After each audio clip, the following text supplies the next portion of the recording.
সুপ্রিয় দর্শক, welcome to the geopolitical show the chess board, যেখানে আমরা বিভিন্ন ভূরাজনৈতিক ঘটনা বা জিওপলিটিক্যাল ফিনমিনা আপনাদের কাছে সুস্পষ্টভাবে, সুবিন্যস্তভাবে, খুবই সিলেক্টিভভাবে প্রেজেন্ট করার চেষ্টা করি। আমি আপনাদের হোস্ট ফারহান ইন্তিশার খালেদ। মূলত বাংলাদেশ এবং বহির্বিশ্বে কি ঘটে যাচ্ছে, কোন কোন ভূরাজনৈতিক ঘটনা ঘটছে, কেন ঘটছে, কতদিন ধরে ঘটছে এবং ঠিক কি কারণে ঘটছে, এই বিষয়গুলো আপনাদের সামনে সিলেক্টিভভাবে প্রেজেন্ট করা এবং এক্সপার্ট ভ্যালিডেটেড কিছু ডিসকাশন আপনাদের কাছে উপস্থাপন করার জন্য মূলত আমাদের শোটি গড়ে তোলা হয়েছে। আশা করি প্রত্যেকটি এপিসোড থেকে আপনারা সকলে কিছু না কিছু শিখে যেতে পারবেন। আমাদের আজকের টপিক স্টুডেন্টদের জন্য অনেক গুরুত্বপূর্ণ হতে পারে এবং অবশ্যই আমাদের যারা অ্যাডাল্ট ভিউয়ার্স আছেন তাদের জন্য অনেক সিগনিফিকেন্ট। সেটা হচ্ছে মিলিটারি ডিপ্লোমেসি কিংবা আমাদের সামরিক কূটনীতি। এর তাৎপর্য কি, এর গুরুত্ব কি এবং বাংলাদেশের পরিপ্রেক্ষিতে কিংবা দক্ষিণ এশিয়ার পরিপ্রেক্ষিতে এটি কতটুকু সিগনিফিকেন্ট। আমাদের আজকের ডিসকাশনটা খুবই ইলাবোরেট হবে, খুবই কম্প্রিহেন্সিভ হবে। আশা করি আমাদের সাথেই থাকবেন। তবে মূল আলোচনা যাওয়ার আগে এই ব্যাপারে ছোট একটা ভিডিও দেখে আসি।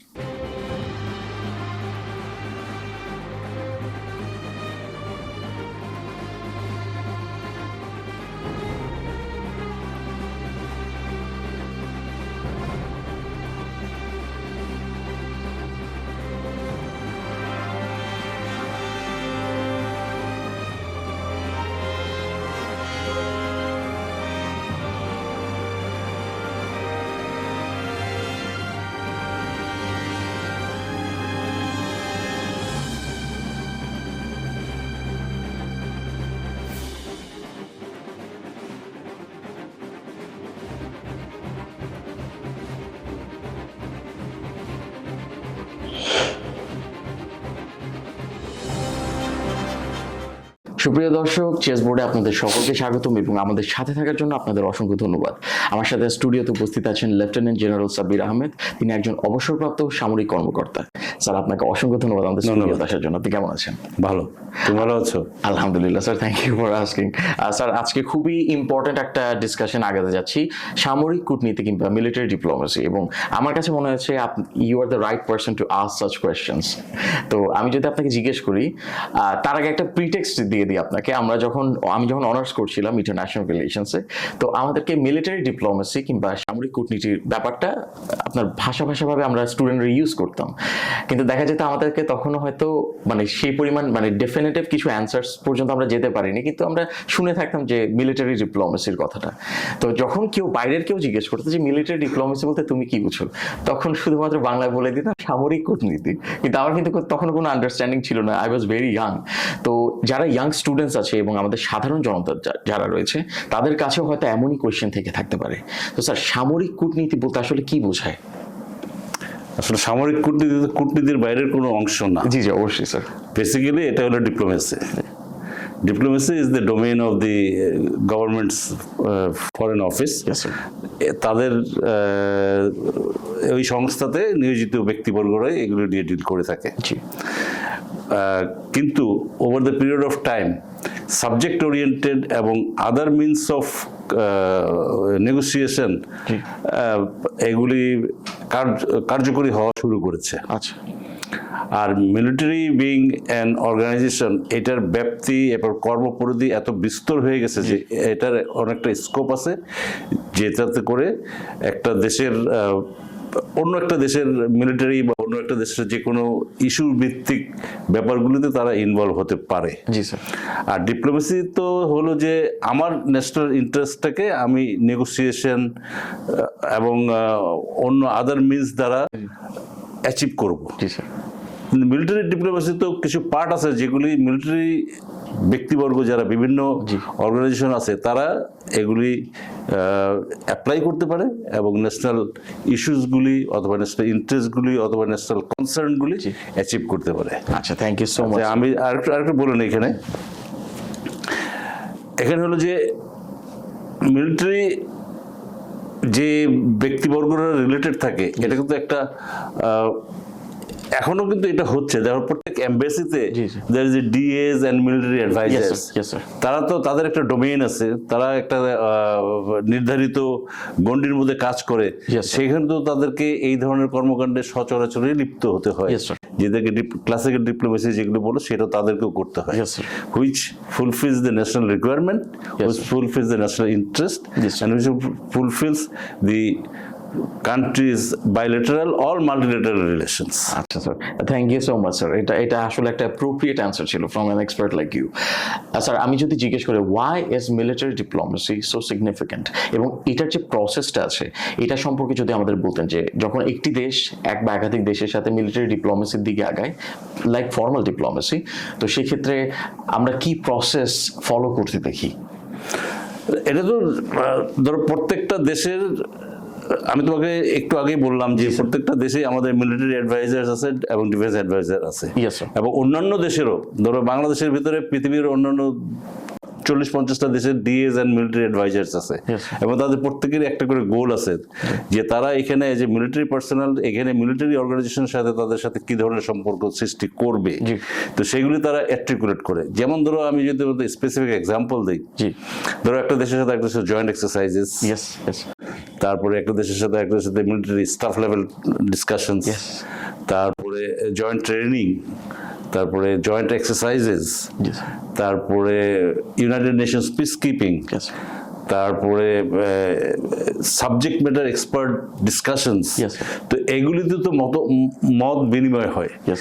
যখনই মত বিনিময় হয় তখন ওই ধরনের মতই টেবিলে আনা হয় যেগুলি দুই দেশকে বেনিফিট করবে। আচ্ছা স্যার। তো এই সমস্ত প্রসেসের মাধ্যমে এগুলি করা হয়। যেমন ধরো ডিউরিং মাই সার্ভিস আমরা শুরু করেছিলাম India Bangladesh joint exercise specialist forces.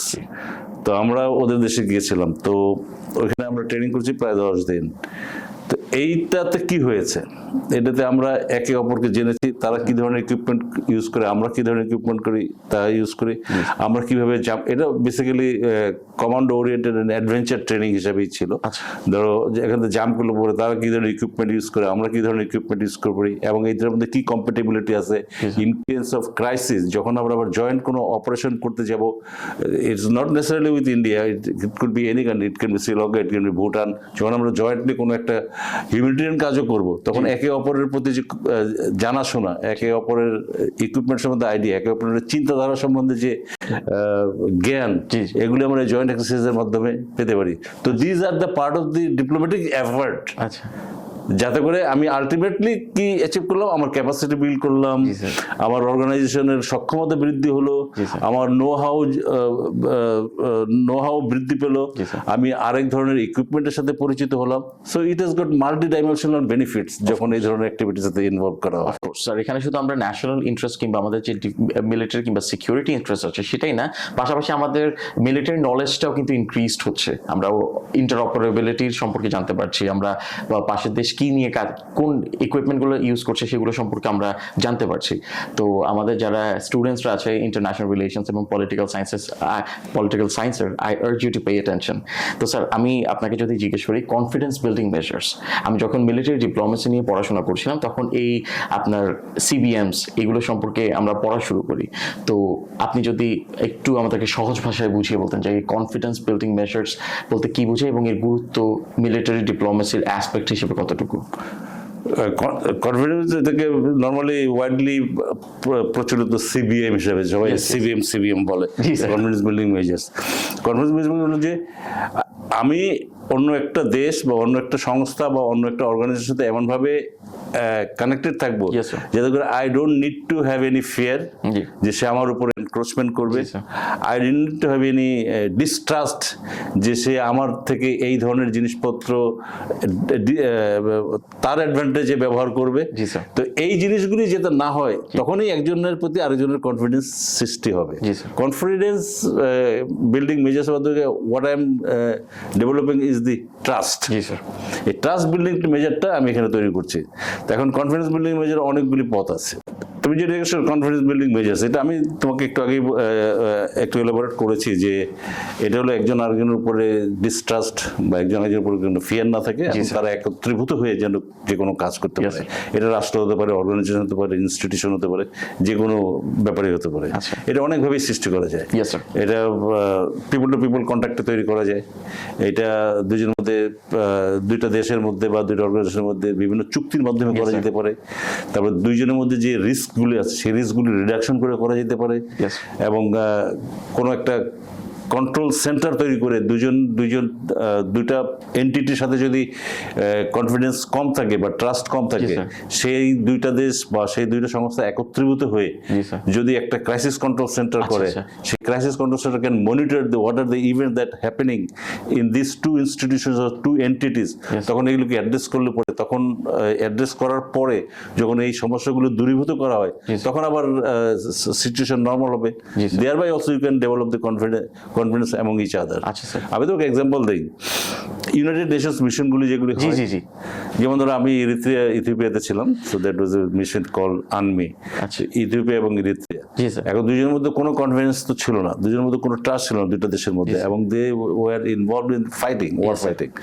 যখন ওয়ার ফাইটিং করলো তখন তো দুই দেশের অনেক ক্ষতি হলো। ক্ষতি হওয়ার পরে ইউনাইটেড নেশনস মিশনগুলিকে এনপ্লেস করা হলো। তখন দুইটা দেশের মধ্যে একটা বাফার এরিয়া সৃষ্টি করা হলো, যে এই বাফার এরিয়াতে এই দেশের লোক ওই দেশের লোক কেউ ঢুকতে পারবে না without the monitoring or surveillance of United Nations.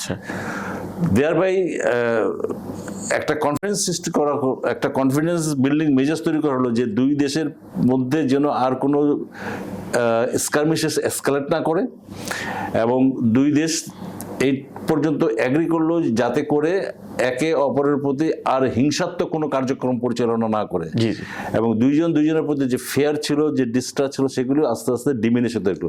যদিও মিশনটা আনসাকসেসফুল ছিল at the end, but then the war fighting between the two neighboring states, that could be brought to the minimum non-existent. তো এই সমস্ত ক্ষেত্রে কনফিডেন্স, দুইটা পার্টির মধ্যে কনফিডেন্স তৈরি করেছে আরেকটা থার্ড পার্টি ইন্টারমিডিয়ারি করে, তারা কনফিডেন্স ডেভেলপ করছে যে তোমরা যদি এরকম ভাবে থাকো তাহলে ধীরে ধীরে পরিস্থিতি উন্নতি হবে। So this is a way you can develop confidence amongst the warring factions. তো এইটা হলো যে একটা থার্ড পার্টি অর্গানাইজেশন দ্বারা যখন এটা হয়ে যায়, হওয়ার পরে তখন এটা ইনস্টিটিউশনালাইজ হয়ে গেলে পরে then you don't have that fear and distrust. আচ্ছা স্যার, স্যার এখানে যদি আমি একটা এডিশনাল কোয়েশ্চেন করি, যে ক্রাইসিস কন্ট্রোল সেন্টারগুলোর কথা বলছেন, কতটুকু এফেক্টিভ হয় যখন এস্টাবলিশ করা হয়? না, তোমাকে এক্সাম্পল দিলাম, if you can relate that UN becomes the crisis control centre, and then that, এবং এটা কি স্যার সবসময় থার্ড পার্টি দ্বারা, কি থার্ড পার্টি হতে পারে অথবা দুইজনের মধ্য থেকে লোক হতে পারে। প্রত্যেকটা অর্গানাইজেশনের একটা করে ইউনিকনেস থাকে। সেই ইউনিকনেস মধ্যে দ্য সিচুয়েশন ডিক্টেট যে এই স্ট্রাকচারটা কিরকম হবে। It will be totally third party. Third party হলেও কিন্তু তোমাকে দুই দেশেরই আবার রিপ্রেজেন্টেশন থাকতে হবে।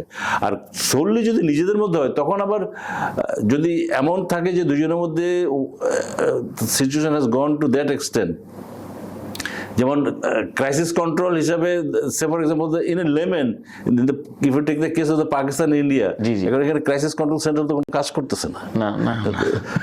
দিনে দিনে তাদের মধ্যে যে কনফিডেন্স, তুমি সিবিএম বলতেছো, দিনে দিনে তাদের মধ্যে তো ডিস্ট্রাস্ট বেশি বাড়তেছে। এখন যে কোনো বেশি তারা একে অপরকে সহ্য করতে পারতেছে। তো এইখানে তো তোমার crisis control from the own institution কাজ করবে না, third party crisis control centre হলে পরে কাজ করতে পারে। আরেকটা আমি জাস্ট রিডিং ইট, আছে gradual reduction of the risk. Okay sir, এটা আবার একটা পন্থা আছে যেটাতে করে তুমি কনফিডেন্স সিবিএম করতে পারো। স্যার এই প্রসেসটা কি? এই প্রসেসটা আমি তোমাকে বলতেছি, তোমাকে এক্সাম্পল দিই। 1967 এ হলো না, আরব ইসরায়েল যুদ্ধ হলো না, আরব ইসরায়েল যুদ্ধের মধ্যে তো মিশর ওয়াজ ভেরি ডিপলি ইনভলভ। এখন মিশর এবং ইসরায়েলের মধ্যে সিচুয়েশন ওয়াজ ভেরি টেন্স, এবং there were very lot of losses in terms of man, weapon, economy, infrastructure, দুই দেশেরই হয়েছে, ইসরায়েলের ইজিপ্টেরও হয়েছে। যখন আনোয়ার সাদাত পাওয়ারে ছিলেন, then he made a visit to the Israel.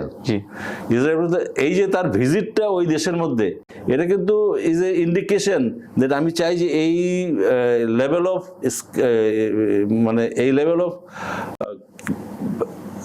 chances of skirmishes জি। will definitely go down. Go down. কারণ এই যে visit by the head of the state, জি, sir. Visit by a top leadership জি, sir. In a country in order to find a good solution, জি, sir. এটাতে করেও কিন্তু তোমার এই দুজনের মধ্যে কনফিডেন্স সৃষ্টি করা যায় যে একজন আরেকজনের প্রতি আননেসেসারিলি কোনো ফোর্স ইউজ করবে না। আচ্ছা স্যার, তো এইটাই আসলে গ্র্যাজুয়াল রিডাকশন। একটা ভিজিট হলো, তারপরে হয়তো আরো ডেলিগেশন গেল, জি। তারপরে হয়তো কোন একটা মেজার্স নেওয়া হলো, তারপরে কোন একটা অবজারভার গ্রুপ সেট করা হলো। এই যে স্লোলি তুমি যে একটা করে প্রসেস অ্যাডপ্ট করতেছো, এগুলো হলো gradual reduction of the risks. জি স্যার, ভেরি ইন্টারেস্টিং স্যার। এভাবে করবো, যেমন ধরো আরো ইয়ে হলো, say for the Pakistan and India they are some the cricket diplomacy. জি জি জি জি। ক্রিকেট ডিপ্লোমেসি তো অ্যাটলিস্ট ওই সময়টার জন্য তো মানুষের মধ্যে ওই অ্যান্টাগনিস্টিক ফিলিংসটা অনেক সাবসাইড করেছে। Yes sir. তো this are the measures they can bring people together, and this are the measures they can develop the confidence. Yes. This are the measures you can reduce the chances of fear or distrust. Yes, sir. এবং at the base of everything there, it's diplomacy at its finest. Sir, আমি যদি এখন যেহেতু এখানে India এবং পাকিস্তানের কথাই বললেন, আমি দক্ষিণ এশিয়ার ক্ষেত্রে যদি আপনাকে জিজ্ঞেস করেছি, দক্ষিণ এশিয়ার কনটেক্সটে মিলিটারি ডিপ্লোমেসি কিভাবে কাজ করছে, আমরা ইন্ডিয়ার ক্ষেত্রে দেখতে পাই তাদের হচ্ছে নেইবারহুড ফার্স্ট পলিসি আছে, এবং আমরা চাইনিজ এনক্রোচমেন্টও কিন্তু দেখতে পাই এই স্পেসিফিক রিজনে। সেটা পাকিস্তানের দ্বারাই দেখা যায় যে পাকিস্তানকে তারা একটা কন্ডুইট হিসেবে ইউজ করছে, যাতে করে আপনার সাউথ এশিয়াতে এবং বাংলাদেশের সাথেও কিন্তু চায়নার ডিফেন্সের যথেষ্ট ভালো সম্পর্ক ছিল। আমি যেটা যে স্ট্যাটিস্টিক্সটা লাস্ট দেখেছিলাম, 2008 থেকে 2017 পর্যন্ত আমাদের মিলিটারি প্রকিউরমেন্টের 71% ছিল শুধুমাত্র চায়না থেকেই। তো এখনো চাইনিজ মিলিটারি হার্ডওয়্যারের যথেষ্ট প্রিপন্ডারেন্স আছে আমাদের আর্সেনাল। এটা তো স্যাররা আরো মানে ভালো আমাদের বলতে পারবেন। তো দক্ষিণ এশিয়ার ক্ষেত্রে স্যার মিলিটারি ডিপ্লোমেসির ডাইনামিক্সটা কেমন কাজ করছে? দক্ষিণ এশিয়া বলতে আমি তোমাকে লিমিট থাকি, let me tell you, Sri Lanka, Nepal, India, জি স্যার। পাকিস্তান, ভুটান, মালদ্বীপস। আচ্ছা, মিলিটারি ডিসে একটা one of the cases that I was involved, একটা এক্সাম্পল দিয়ে বললে পরে জিনিসটা সুবিধা হবে। Of course. মালদ্বীপে when I was chief of general staff, জি। তখন মালদ্বীপে একটা we made a gesture of presenting some transport G. and some useful equipments. Yes. তো ওই প্রসেসটাতে আমি গিয়েছিলাম, then we interacted with the chief of army staff the Maldives army. এই যে আমরা একটা জেস্চার দেখালাম, এই যে একটা আমরা গুডউইল দেখালাম, যে নট নেসেসারি তাদের একেবারে আমাদেরটা না হলেই চলবে না তা না, বাট আমরা প্রোঅ্যাক্টিভ ভাবে বলেছি যে we have this item so we can provide you, this was a present. Yes sir. সো এইভাবে যখন এটা দেওয়া হলো, তখন এই যে ইন্টারাকশনটা হলো, এই ইন্টারাকশনটা হওয়ার পরে then we also further the training packages with them, এবং দুই দেশের মধ্যে একটা সামরিক সহযোগিতার সৃষ্টি করা হলো, এবং the impression they had about the Bangladesh army's attitude towards the Maldives army, ওইটাও খুব রিমার্কেবল ছিল। Yes sir. এইটা থেকে কি হলো, দুইটা দেশের আর্মির মধ্যে সুসম্পর্কিত স্থাপন হলো, এবং এই দুই দেশের আর্মির সুসম্পর্কের মাধ্যমে দুই দেশের অন্যান্য আদার পলিটিক্যাল সম্পর্ক, কালচারাল সম্পর্ক, ইকোনমিক সম্পর্ক, এগুলোর প্রতিও একটা হেডওয়ে সৃষ্টি করতে পারে। Yes sir. এটা এক। জি স্যার। এখন এই ধরো কিছুদিন আগে আমাদের নেভি, পাকিস্তান নেভি এবং চায়না সবাই মিলে একটা এক্সারসাইজ করেছে, নেভাল এক্সারসাইজ করেছে। This is also part of the military diplomacy. Yes sir. and also others will say on the flip side যে এটা তো maybe kind of deterrence or একটা শো অফ। Yes sir. সেটাও বলা যেতে পারে, বাট এই যে ইন্টারাকশন হলো, সেই ইন্টারাকশনের মাধ্যমে তো এই দেশ এক দেশ আরেক দেশকে বুঝতে পারলো, এক দেশ আরেক দেশের প্রশিক্ষণ নীতিমালা শিখতে পারলো, এক দেশ আরেক দেশের অ্যাটিটিউডগুলি জানতে পারলো। So this are important in understanding and creating people to people relation. So it is also part of the diplomacy, because people to people contact, this is military to military contact is also the same. Yes, sir. In the similar case we are also doing India's সাথে আমরা joint training করি, তারপরে training exchange, training package exchange আছে, তারপরে students exchange আছে। So these are also all these part of the development and the part of the maintaining good relation with the neighbours. তুমি ঠিকই বলছো, ইন্ডিয়ার যে পলিসি যে নেইবারহুড ফার্স্ট করলে পরেও neighbourhood first but I am all, সেটা হলেও আবার হবে না। সো এখানে একজনকে কিছু কিছু ক্ষেত্রে ইয়ে করতে হবে, জি স্যার, একটু compromise করতে হবে। ছাড় দিতে হবে, জি, জি। এবং you to understand the psyche and the mind of the people those you are interacting, তাদের ইনার ফিলিংটা কি, সেইটার প্রতি রেসপেক্টফুল থেকে অন্যান্য জিনিসগুলোকে এগিয়ে নেওয়া যাবে। Of course sir, of course. এখন যেহেতু এখানে আমরা এই যে ডিটারেন্টের কথা বলে, ডিটারেন্ট ফ্যাক্টরের কথা বলেছিলাম স্যার, তো আমাদের দক্ষিণ এশিয়ার ক্ষেত্রে তো দুটো খুবই নোটেবল নিউক্লিয়ার পাওয়ার্স রয়েছেন, ইন্ডিয়া এবং পাকিস্তান। তো এই যে মিলিটারি ডিপ্লোমেসির ক্ষেত্রে আমরা শুনলাম স্যার, এখানে আমরা ইন্টারঅপারেবিলিটি সম্পর্কে জানতে পারি, তারা কি ব্যবহার করছে সেই সম্পর্কে আমাদের মিলিটারি জানতে পারে, আমাদের এয়ার ফোর্সেস, নেভি তারা অবহিত হতে পারে এই ব্যাপারে। তো স্যার, এই যে নিউক্লিয়ার যে আর্সেনাল রয়েছে বা নিউক্লিয়ার যে টেকনোলজি, এটার কি কোনো আমরা ট্রান্সফার দেখতে পেয়েছি দক্ষিণ এশিয়ার কনটেক্সটে, যে ইন্ডিয়া এবং পাকিস্তান এর কাছে হয়তো বাংলাদেশের মতো একটি দেশ অথবা অন্যান্য দেশগুলো হয়তো চেয়েছে ইদার সিভিলিয়ান ইউজের জন্য অথবা তাদের নিজস্ব ট্যাকটিক্যাল ডিটারেন্ট ফ্যাক্টর খাড়া করার জন্য, এমন কিছু কি আমরা দেখতে পেয়েছি? নট টু মাই নলেজ, এরকম ইন্ডিয়াও কোনো কিছু ট্রান্সফার করতেছে না, পাকিস্তানও কোনো কিছু ট্রান্সফার করতেছে না, দুইটা নিউক্লিয়ার দেশ। এটা এটা এটা মানে তুমি জানো যে পাকিস্তানের নিউক্লিয়ার পলিসি কিন্তু স্ট্রাইক ফার্স্ট, জি জি জি জি, আর ইন্ডিয়া হলো will strike once we are struck. Yes sir, এটা হলো নিউক্লিয়ার পলিসি। তো নিউক্লিয়ার পলিসি তো সবার থাকবে, but nuclear use is a devastating. এবং বাংলাদেশে যেহেতু আমাদের নিউক্লিয়ার পাওয়ার প্ল্যান্ট তৈরি হচ্ছে, এবং পাকিস্তানের যখন the scientist mister Qadir was alive, I think he has expired, maybe. So when he was there was an allegation that he was smuggling the formulas and all these things to some third countries. Yes, sir. Countries like Iran or countries like North Korea. Yes, sir. Allegation আছে, but ওই পর্যন্ত, but any proliferation in this south Asia আমি কোনো literature এখন পর্যন্ত indication পাইনি যে এই ধরনের কোনো কিছু কেউ চিন্তা করতেছে বা এই ধরনের কোনো কিছু নিয়ে কেউ কথা বলতেছে। ইনস্টেড, কারণ নিউক্লিয়ার এগুলি যখন কোনো কোঅপারেশন হতে যায় নিউক্লিয়ার, তখন কিন্তু ওয়ার্ল্ড মানে পৃথিবীর সমস্ত দেশ একেবারে বাজ পাখির মতো চেয়ে থাকে যে হচ্ছেটা কি।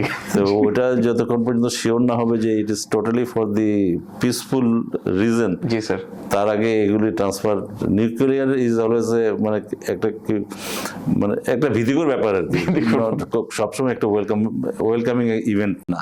স্যার, আমরা তো একটু দূরে দেখতেই পাচ্ছি যে মিডল ইস্টে কি হয়ে যাচ্ছে, আপনার ট্রাম্প এবং ইরানের আপনার ইয়ের সাথে। আর এই নিউক্লিয়ারের জন্য ইরানের কতগুলো সায়েন্টিস্টকে মোসাদ মেরে ফেললো। জি জি জি, তারা কিভাবে থাকতো, কিভাবে যাইতো, কখন অফিসে যায়, কখন অফিস থেকে বের হয়, হ্যাবিট কি, জি স্যার, তারপরে ইডিওসিনক্রেসিস এগুলো সব আইডেন্টিফাই করে, দেন one fine morning he's dead. Yes sir, yes sir, it is very unfortunate, however, and it was in the line about 25 or 26 people who were killed. Yes sir, yes sir. আপনার এই 2000, if I'm correct, 2021 2022 তে এটার আপনার intensity অনেক বেড়ে গিয়েছিল, তাদের আপনার স্ট্রাইকিং এবং সায়েন্টিস্টদেরকে অ্যাসাসিনেট করা। তো স্যার, আমি যদি এখন বাংলাদেশের পরিপ্রেক্ষিতে আপনাকে জিজ্ঞেস করি, মানে নিউক্লিয়ার হিসেবে আমরা নেক্সট এপিসোডে আরো কথা বলবো, তো আমাদের বাংলাদেশের মিলিটারি ডিপ্লোমেসির কতটা রোবাস্ট এবং আমরা কোন কোন দেশের সাথে in particular to your knowledge আমরা মিলিটারি ডিপ্লোমেসি নিয়ে আগাচ্ছি? আমরা এটার উপরে খুব ভালো গুরুত্ব দিয়েছি এবং মিলিটারি ওয়াজ ভেরি থিঙ্কিং। আমি থাকতেও এটা নিয়ে অনেক কথা হয়েছে, এবং now also military is progressing and on the diplomatic aspect we are very proactive, এবং I am very happy that army is also very effectively progressing on this matter. আমি তোমাকে প্রথমে বলেছি যে মিলিটারি ডিপ্লোমেসির one of the foreign missions, like আমাদের DAMA, আমার কতগুলি দেশে ডিএমএ আছে, দিস ইজ ভেরি ইম্পর্টেন্ট, এবং এখন আমার এটা দিন দিন বাড়তেছে। Yes sir. সো এগুলো is a good sign that আমরা এটা নিয়ে চিন্তা করছি, এবং আমাদের তো এখন connection on the part of the diplomacy on the military side, the interaction with US army, the Indian army, Pakistan army, Chinese army, Maldives, Sri Lanka, তারপরে তোমার even the humanitarian cooperation with নেপালে যে ডাইভিং ফোর্স হিসেবে আমাদের navy গিয়েছিল, ওদের sir. একটা অ্যাক্সিডেন্টের পর অনেককে উদ্ধার করার জন্য, Yes, sir, তোমার yes. নিশ্চয় মনে আছে। তারপরে তোমার সৌদি আরবিয়ায় মুসলিম কান্ট্রিজ, তো এগুলিতে আমাদের কানেকশন অফিস আছে এবং আমাদের ডেডিকেটেড লোক আছে এবং আমাদের ইন্টারেস্ট আছে, কারণ এখন মাল্টি ন্যাশনাল রোলে আমাদের ট্রুপস অনেক জায়গাতে Yes, involve, sir. Even in the Arab countries. Yes, sir. So এই সমস্ত ক্ষেত্রে এগুলি তো ছিল না, এগুলো তো বৃদ্ধি পেয়েছে, কিন্তু মিলিটারি ডিপ্লোমেসির কারণে। Yes, sir, of course. আমাদের মিলিটারি অফিসাররা তারা এগুলো আমাদেরকে প্রেজেন্ট করেছে, তারা আমাদের ক্যাপাবিলিটি সম্বন্ধে বলেছে, তারা আমাদের স্ট্রেংথ সম্বন্ধে সবাইকে ইনফর্ম করেছে, এবং they had continuous cooperation and continuous discussion with the decision makers of those foreign countries in order to achieve benefits for the military. Yes, sir. এটা অনেক হচ্ছে, and this is very remarkable. তাহলে আমরা বলতে পারি যে মানে আমরা we are doing good, Yes, sir. ইনশাল্লাহ আরো ভালো হবে। ইনশাল্লাহ sir, we can only hope sir. এবং আমি যদি এই এপিসোডটা শেষ করতে চাই, আপনার কি স্যার, আমাদের যেহেতু আপনি বলেছেন যে the Bangladesh military, the Bangladesh arm forces in general are doing very good when it comes to military diplomacy, আপনি কি আপনার প্রফেশনাল এক্সপিরিয়েন্স থেকে, আপনার ভাস্ট প্রফেশনাল এক্সপিরিয়েন্স থেকে আপনি কোনো রেকমেন্ডেশন দিবেন যে তারা হয়তো কোনো স্পেসিফিক ট্রাজেক্টরিতে আগাতে পারে? না, এখন যেটা করতেছে is fine, because few days back we had also one seminar in Bees on this military diplomacy. I'm not sure whether you know about it. এবং যে ট্র্যাজেক্টরি আগাচ্ছে সেগুলোতে ভালো। তো আমার একটা আমি যেটা মনে করি যে one of the ways that যত বেশি ফরেন মিশনস অফিস থাকবে জি। তত ভালো হবে, এবং এই ফরেন অফিসগুলিকে কোঅর্ডিনেট করার জন্য আর একটা সেল বা একটা অর্গানাইজেশন তৈরি করা যেতে পারে, যারা totally will remain involved in the military diplomacy. আচ্ছা, এখন আমরা বিভিন্ন আর্মির তো স্ট্রাকচার আছে, এই স্ট্রাকচারের মধ্যে কোনো কোনো ডাইরেক্টরকে দিয়ে এই কাজগুলি সম্পন্ন করাচ্ছি, জি, জি। বাট এটা যদি একটা ডেডিকেটেড একটা ইনস্টিটিউশন সেল থাকে বা ডেডিকেটেড একটা ইনস্টিটিউশন থাকে যারা শুধুমাত্র এই ডিপ্লোম্যাটিক আসপেক্টগুলি, কোঅপারেশনাল আসপেক্টগুলি এবং ইন্টারেক্টিভ এক্সারসাইজেস, ট্রেনিং, এক্সচেঞ্জেস এগুলো নিয়ে কাজ করবে, জি, স্যার। তাহলে পরে এটা আরো বেশি ডিরেক্টেড হবে and আরো বেশি ফোর্সফুল হবে এবং অনেক বেশি এফিশিয়েন্ট হবে স্যার, ইনশাআল্লাহ। আর স্যার আপনাকে অসংখ্য ধন্যবাদ, খুবই এনলাইটেন্ড একটা ডিসকাশন আপনি আমাদের দর্শকদের উপহার দিয়েছেন, এবং পরবর্তী এপিসোডে আমার সাথেই থাকছেন আপনি, আমরা আরেকটা খুবই ইন্টেন্সিভ একটা ডিসকাশন আগাতে যাচ্ছি ইনশাআল্লাহ। আপনাকে অসংখ্য ধন্যবাদ স্যার। ধন্যবাদ। তো সুপ্রিয় দর্শক, আপনাদের অসংখ্য ভালো লেগেছে আমি আশা করছি, এবং যদি ভালো লেগে থাকে অবশ্যই আমাদের ফেসবুক এবং ইউটিউব পেজে যাবেন, লাইক এবং সাবস্ক্রাইব করবেন রেসপেক্টিভলি, এবং আমাদের ভিডিওগুলোতে কমেন্ট করে জানাবেন আপনারা ঠিক কেমন ডিসকাশন দেখতে চান, এখনের ডিসকাশনগুলো আপনাদের কেমন লাগছে, এবং আপনাদের যদি কোনো ধরনের গেস্ট রিকোয়েস্ট থাকে সেটিও আমরা বিবেচনা করে দেখব। Your show, you make the decision. Thank you so much.